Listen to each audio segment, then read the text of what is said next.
My screen is visible? Yes, sir.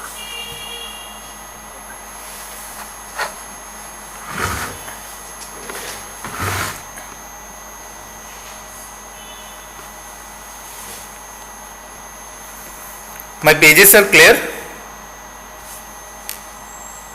Yes, sir.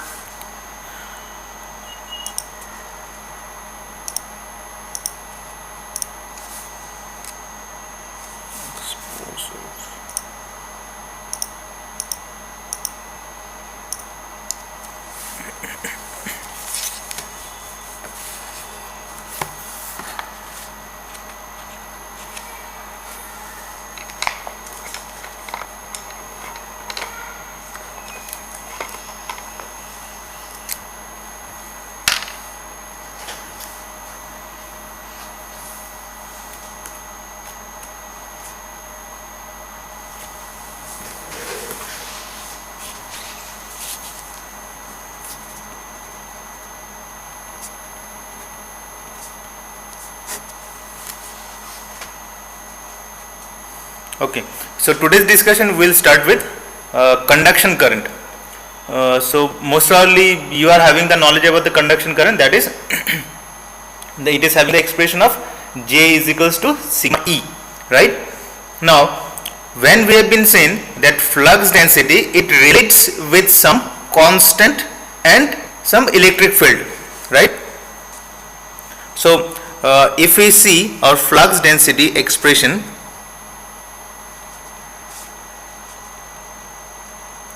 it was D is equals to epsilon E, right? So the relation between this D and E is through a constant that is known as dielectric constant or dielectric strength of the medium. So epsilon is known as dielectric constant of that medium.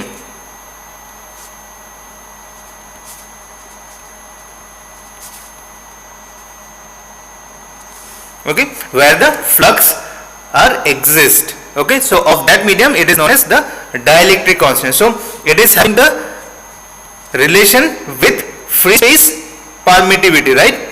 So it is epsilon naught into epsilon r. So epsilon naught is the free space permittivity and epsilon r is the relative permittivity of that medium. We know all those things. So what we can say, that the application of electric field to the dielectric material causes the flux density to be greater than it would be in free space, right?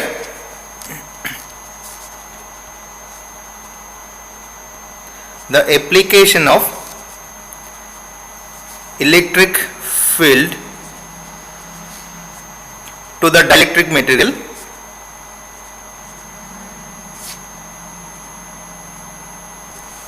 causes the flux density to be greater than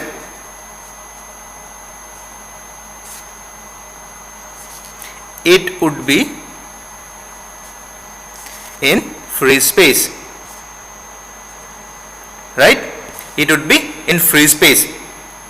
So obviously for free space this epsilon is 1. So the flux density is increasing if we have been applying or we have been working with a medium other than free space. Okay, so the dielectric constant or the relative permittivity epsilon r, it is the ratio of the permittivity of the dielectric to that of the free space, right? So epsilon r is the relative permittivity, it is the ratio of the permittivity of the dielectric to the free space permittivity. Now how we can define this permittivity? So permittivity or the dielectric strength, it is the maximum electric field that a dielectric can tolerate or withstand without electrical breakdown. Okay, the dielectric strength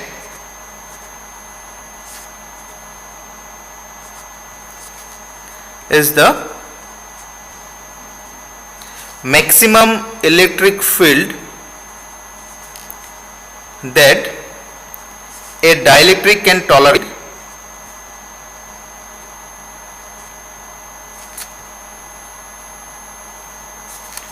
or withstand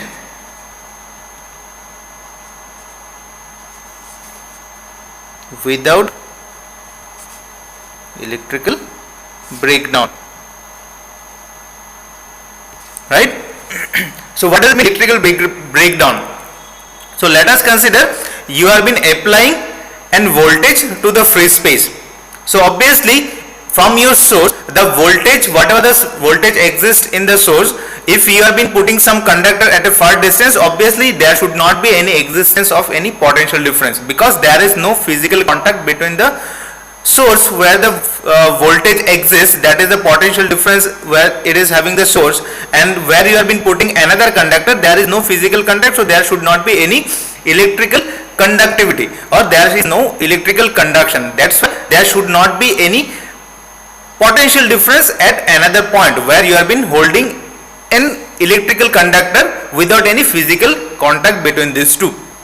Now if the medium is having certain conducting property, so obviously we can say some of the flux will propagate from the source where you have been putting the potential difference, quite high potential difference, and some of the waves will be inducted at the conductor at some distance.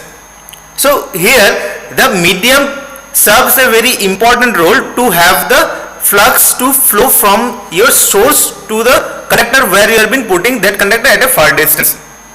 So obviously if the medium is having some certain conducting property, then there should be some propagation of the flux, or you can say some, it is not at all the propagation, some flux lines are going from your source where the potential is exists and another point where you have been putting the conductor. Now if the dielectric between these 2 points are having zero conducting property, then obviously there should not be any existence of flux lines at another point where you are putting the conductor. But if the dielectric between these 2 points is having some conducting property, then we can, the example which we have been finding in case of this capacitor, between the 2 plates, if the dielectric constants are been having some conducting property, then from one plate to another plate the current is flowing, that is known as displacement current.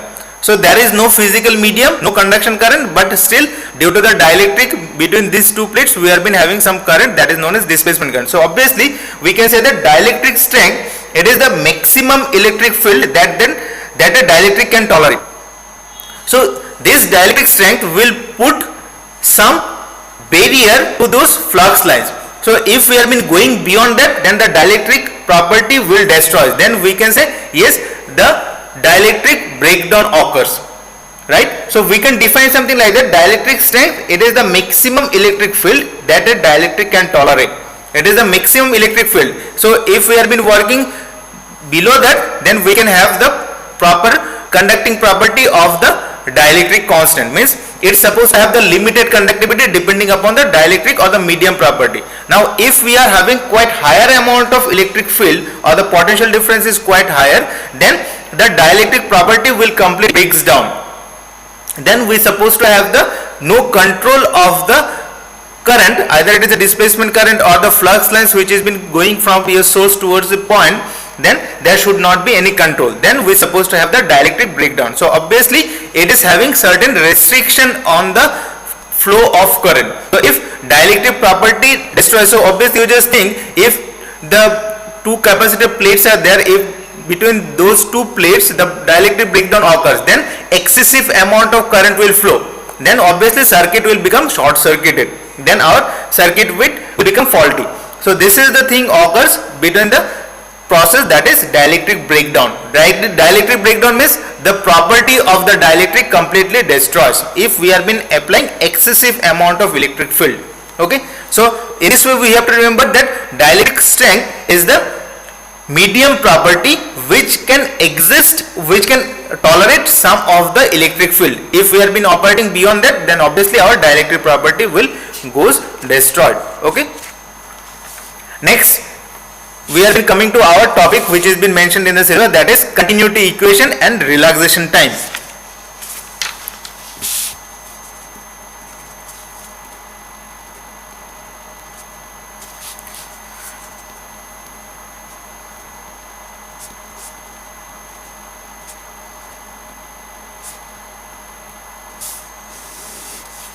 continuity equation and relaxation time. So I'm just writing what this continuity equation is, or the statement of this continuity equation.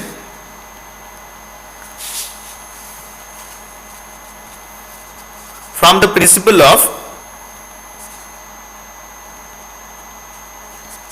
charge conservation,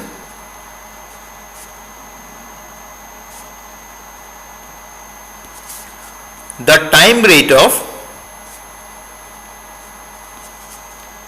decrease of charge within a given volume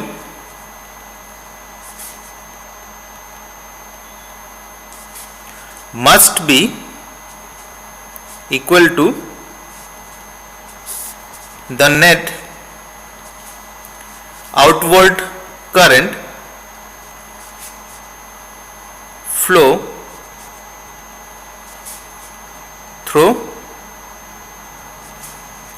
the surface of the volume. Okay, so what it says, from the charge conservation principle, the time rate of decrease of charge within a given volume. So if we have been putting some charge within a given volume, so time rate of decrease, the rate at which it is decreasing all those charge, must be equal to the net outward current flow through the surface of the volume. So obviously if we have been putting some charge inside a volume, so obviously the charges will not at all been staying inside of that given material. Let us consider it, if it is in perfect conductor, then obviously all the charges will comes into the surface. So if we have been putting some charge in solid conductor, then the rate of decrease of those charges within that volume must be equal to the net outward flow through the surface of the volume. Just try to think. So let's try to assume you are having an conducting ball. Let us consider a solid conducting ball. So inside that ball you have been putting some charge carriers, free charge carriers. Let us consider this. So if we have been putting some 10 numbers of charge carriers inside that ball, so that it says that time rate of decrease of those charge carrier. So time, let us consider every 1 second one of the charges is been decreasing. Every 1 second one charge is getting lost. So why this charge is getting lost? Because we have been taking out that charge from that conducting ball. That is what it is. The time rate of decrease of charge within a given volume from that ball, if we have been taking out one charge, then only the charges will get decreased within that volume.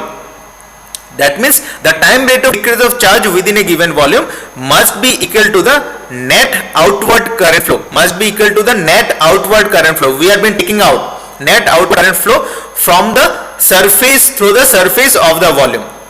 That is, obviously if we have been putting some charge inside a conductor, then obviously all the charges, all the free charge carriers will comes into the surface. So if the decrease of those charge carriers from the surface, it is obviously the rate, it is same as the rate of taking out of those charges from the surface. So obviously the outward current flow is that movement of charge carriers. We have been taking out the charge carriers. So taking out of charge carriers may be happen through any external load which has been connected. Okay, so charge carriers have been taking out means current flow. So we can say that thus the current I out, outward current flow I out, coming out of the closed surface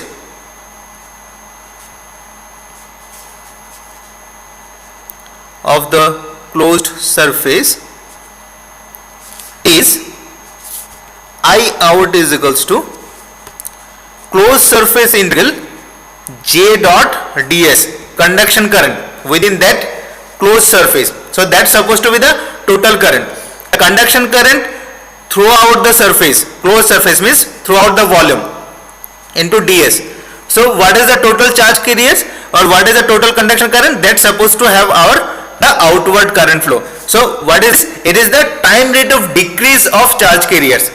This I out, the outward current flow, which is the conduction current which exists inside that volume, it's supposed to be the time rate of decrease of charge carriers, means dq in inside that closed surface. what is the charge? Decrease of that charge carriers inside the closed surface. So what is this Q in? Q in is the total charge enclosed by the closed surface. Total charge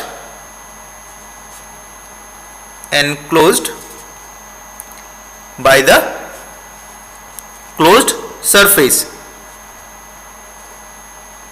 Okay.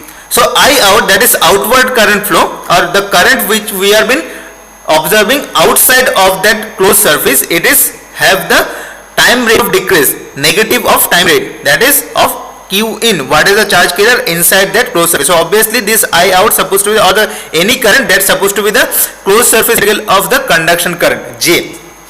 Now we supposed to apply the divergence theorem. Applying divergence theorem,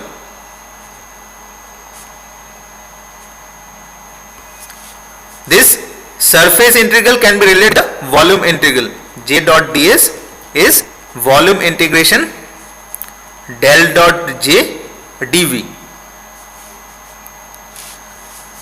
Give them equation number 1, it is equation number 2.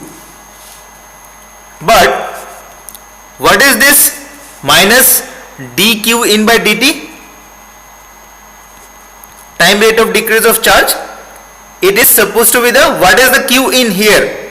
Q in is the, we are considering a volume. So obviously the charges are the volume charge configuration, right? We have been considering the volume charge configuration, or we are having the volume charge density. So we can write like this, d dt of v rho v dv. How we have written? Since our charges are inside a closed surface, that is a volume, so obviously inside the volume we are supposed to have the volume charge density, right? We are in the volume charge density.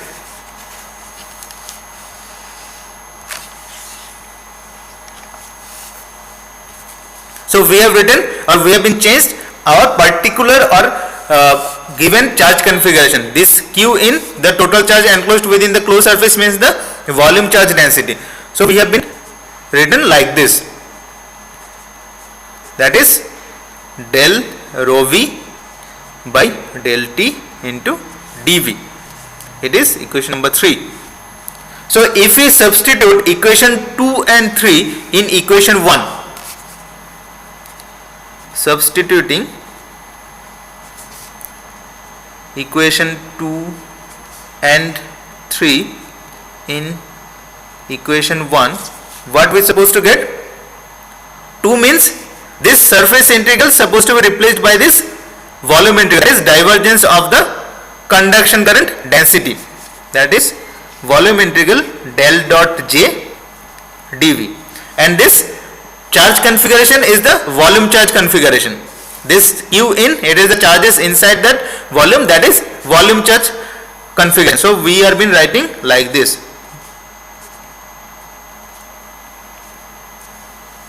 Okay, so both side volume integration can be cancelled, so we can write del dot j is equals to minus del rho v by del t. It is very important relation. So what it says? It says that this continuity equation, what we have derived from the principle of conservation of charges. So what it says that there can be no accumulation of charge at any point. There should not be any accumulation of charge at any point. So obviously if we consider, let us consider we are having the steady current. Steady current means there is no movement of charges.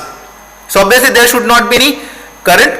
So for that case, this time rate of decrease of this volume charge configuration will completely zero. Then we can have del dot j is equals to 0. So del dot j means what? Once you are getting the divergence, what does it mean? Divergence of what? Divergence of this j. J is means, divergence means it is been going out, diverging out. So what it says, divergence of j.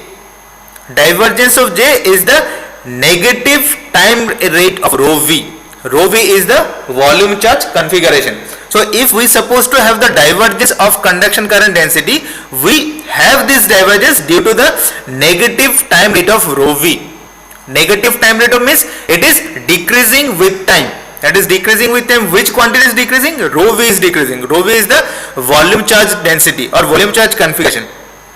So when we supposed to have some divergence of current is going out, charges are been coming out. So obviously these charges are been coming out due to the time rate of decrease.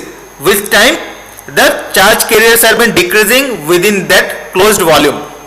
So in reverse way also you can explain that if there is some decrease of charge carriers within a given volume with time, so obviously there is supposed to be some current. From a source, let us consider from a battery, if charge carrier or battery's charges is been decreasing, your mobile charge is getting decreased. So what does it mean? With time your mobile charge is getting decreased. So obviously some current is been taken out from this battery and it has been used to some load. So what same thing it has been explained like this: divergence of current is due to the time rate of decrease of charge within that volume. So obviously let us consider when current is flowing through a wire. So what does it mean? Current is flowing, it is not at all steady. So here if battery is been connected, and some load is been there. So on this wire there should not be any accumulation of charge, there should not be any storage of charge within any metallic portion of that wire. It's supposed to have the continuous flow of charge, there should not be any accumulation of charge within any given point.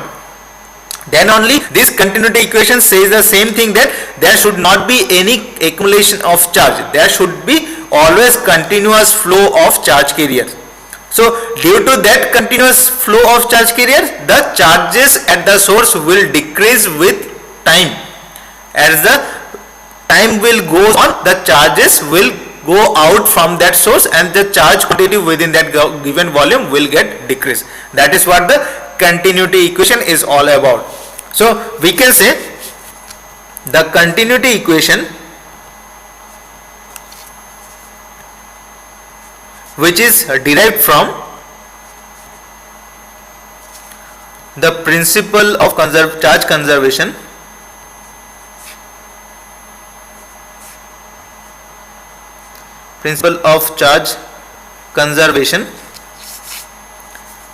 and states that there can be no accumulation of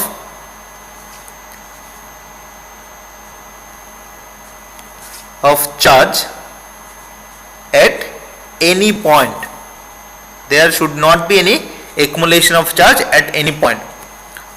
For steady current,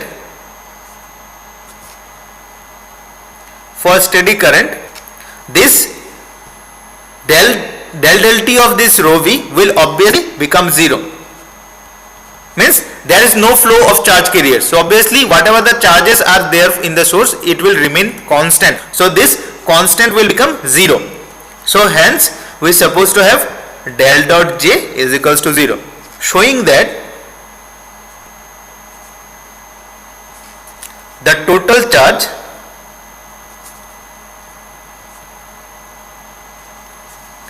leaving a volume, in the opposite way we will also say leaving a volume, is the same as the total charge entering. Zero divergence means, let us consider we are supposed to have a source here. So divergence is 0. So we can say whatever the incoming, the same thing is going out. Whatever the incoming, the same thing is going out. That is also known as zero divergence. Okay? Or there is no divergence, there is no charges which are been going out. That is called zero divergence, or whatever is going in, the same thing is going out. That is also known as zero divergence. Okay? So there should not be any accumulation of charge carrier. That is what the continuity equation says.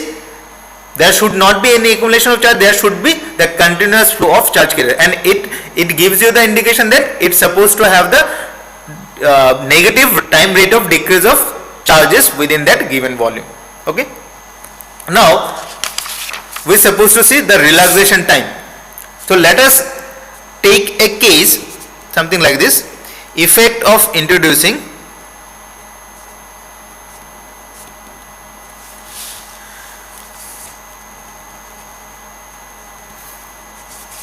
charge at some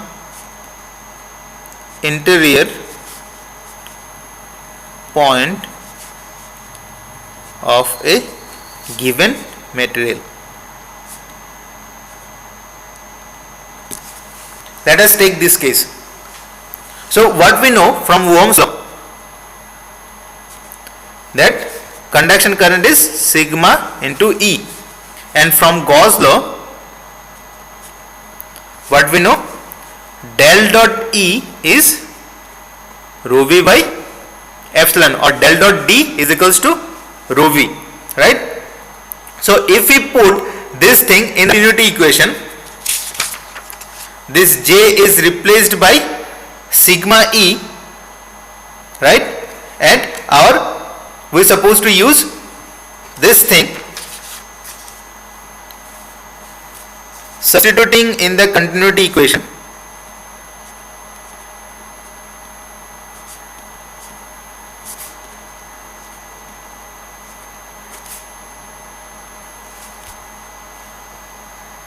So we are supposed to have the continuity equation is del dot J is equals to minus del rho v by del T, right?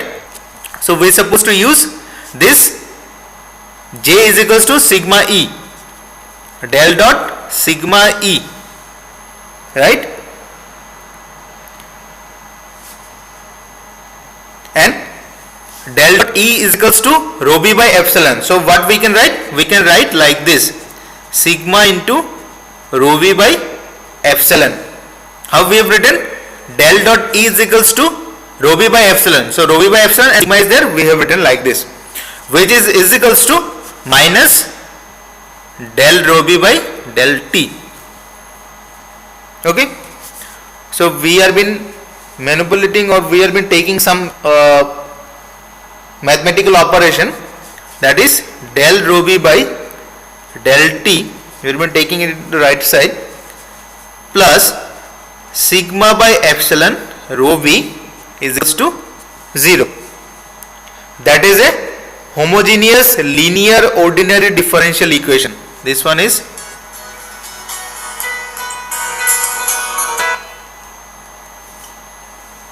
दिबेदा हाँ मैं class टा कराई देसी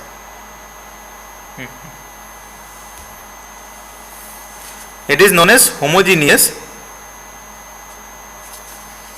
linear ordinary differential equation.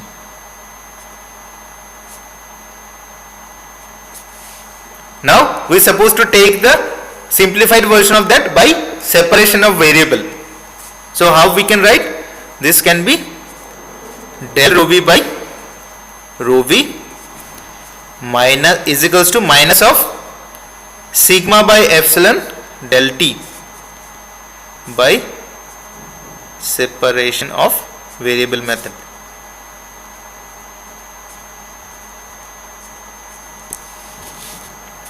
So if we integrate both sides,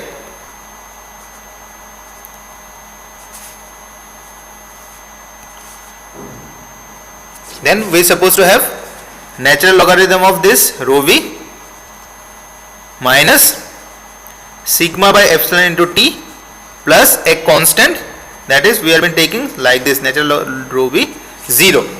So what is this? ln natural logarithm of rho v 0, it is the constant of integration.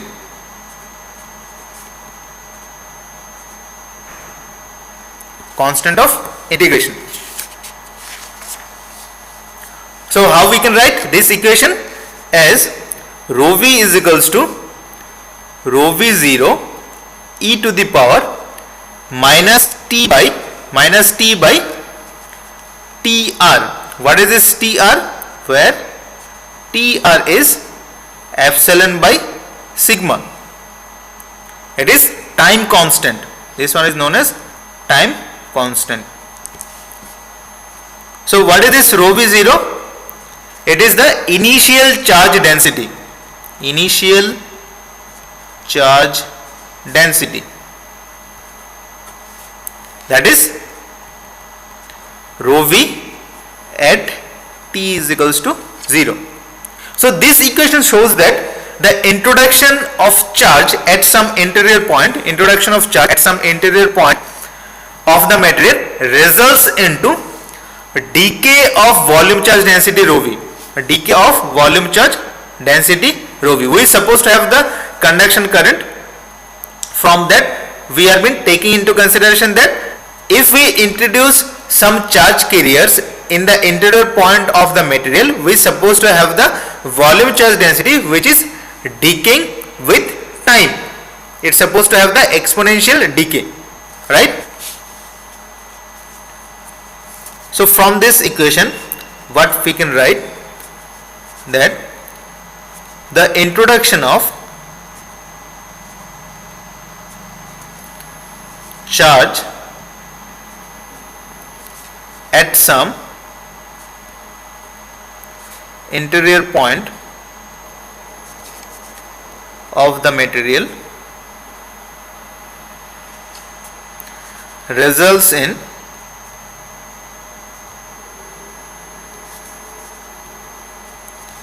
a decay of volume charge density.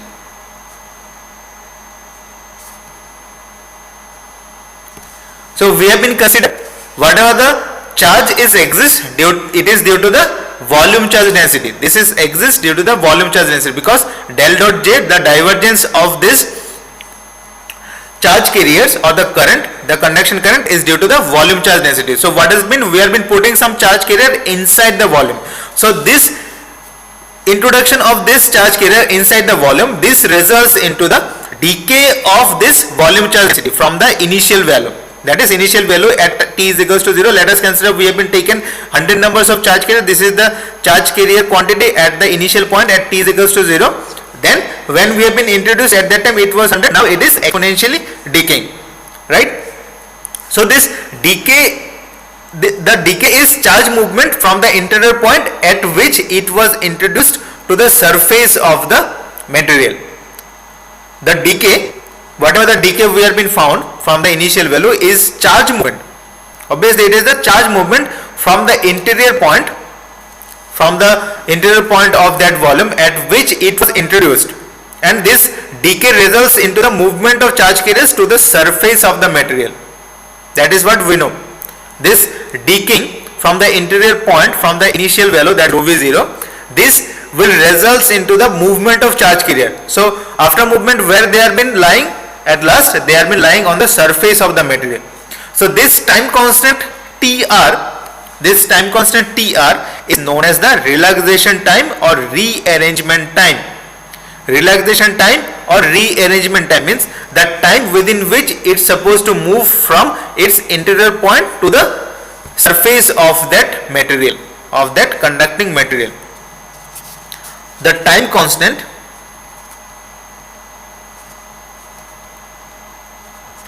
Tr is known as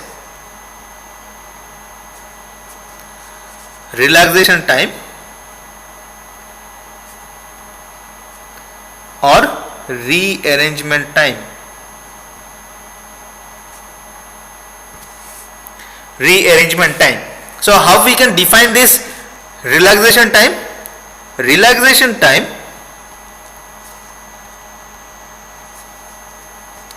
is the time it takes a charge placed in the interior of a material to drop, it is e to the power minus 1, to drop e to the power drop to e to the power minus 1. If Tr and this one is same. If our time, if considering it is of TR, the time up to which we have been operating, if it has been operated up to this relaxation time TR, then it's supposed to drop up to e to the power minus 1, which is equals to 36.8% of its initial value. So relaxation time is the time it takes for a charge which is placed inside or interior of a material to drop to 36.8% of its initial charge density, to its initial charge density. If it falls up to 36.8%, then we are supposed to have the relaxation time, which gives you the drop of the charge carriers of 36.8% from its initial value. Okay, so for a good conductor, this relaxation time will be short. For a good conductor, this relaxation time will be short because this conductivity is supposed to be higher. Just try to have the look. For a good conductor, the conductivity should be higher, so obviously this relaxation time will be small. For a good dielectric where the conductivity is quite less, for that good dielectric this relaxation time will be higher. Fine. For a good conductor, this relaxation time will be less because sigma is higher. For a good dielectric, the relaxation time will be higher since this conductivity is less. Fine. So this is all about continuity equation and the activity. Next we are entering to boundary conditions, different boundary conditions.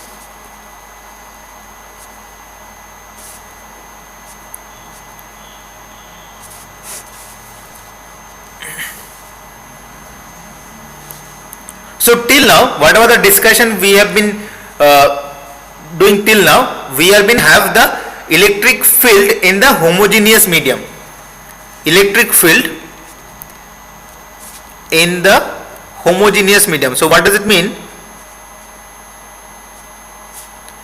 Homogeneous medium means the medium properties are not at all changing. Let us consider if we have been talking about this room.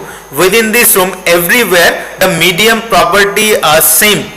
So what does it mean? Medium property, if we have been talking about the electric field, the dielectric constant is same throughout the room if I have been considered. So here let us consider from my side to another side at a distance of 10 meter, the dielectric constant or the epsilon is having the same value. If this side it is having the 4, that side it is also having the 4. So electric field now we have been discussed, it is lying on the homogeneous medium. Epsilon is not changing. Epsilon is having the same value. Now if the field exists in a region consisting of two different medium, let us consider if we have been standing in front of the mirror, at the back side of the mirror the dielectric constant is having the different value. So obviously while this electric field is been propagating from my side to the back side of the mirror, so obviously the properties of those electric field is changing due to the change of the medium property. So here we have the boundary condition. Mean what is the change of those electric field at the boundary which is separated by two dielectric medium. A boundary which is separating by two dielectric medium. Let us consider this is the boundary. Here it is supposed to have the epsilon 1, here it is supposed to have the epsilon 2. So while this electric field is been propagating from this medium 1 to this medium 2, so how it's supposed to change? How it's supposed to change? That is what will be given by the boundary conditions, different boundary conditions. So if the field exists in a region consisting of two different medium,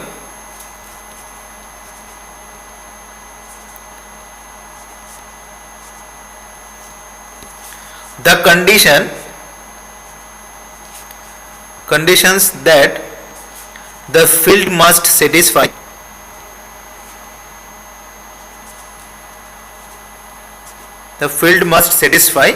at the interface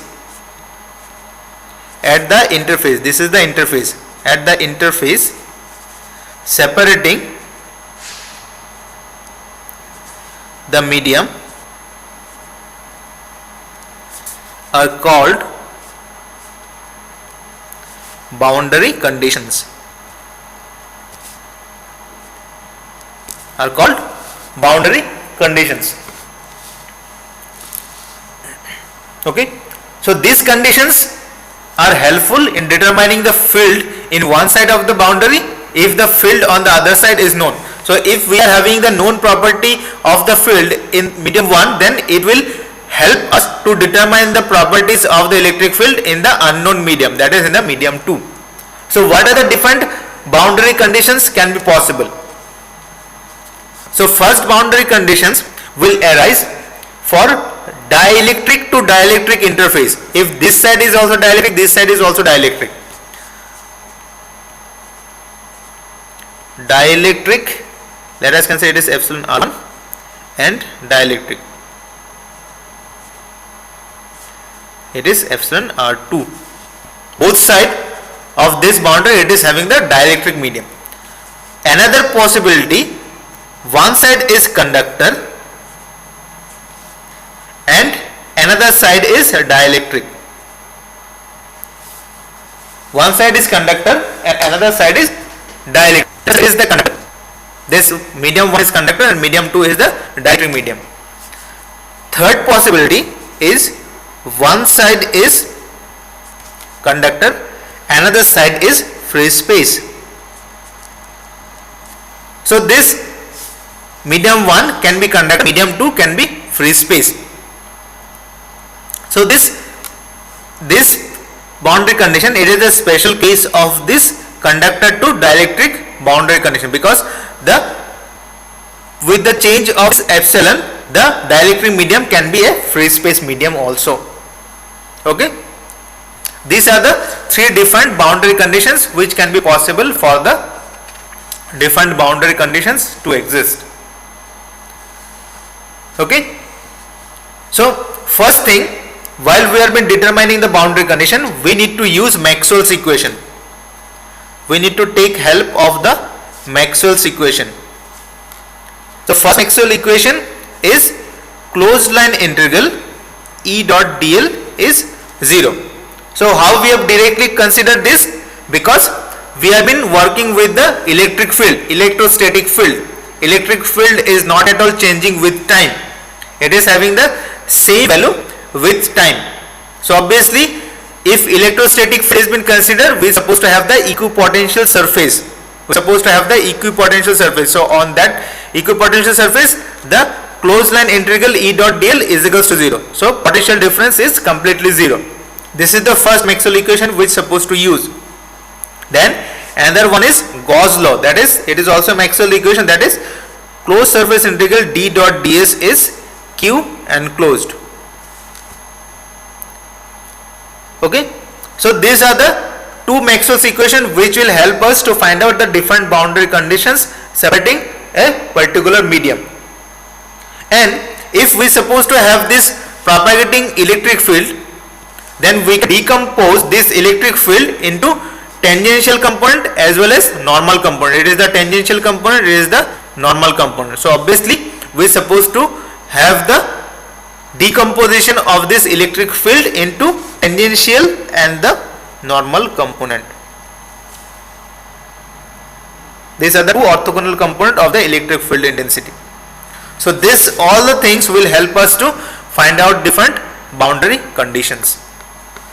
Okay, so in the next class we will go with our first boundary condition, that is dielectric to dielectric boundary conditions.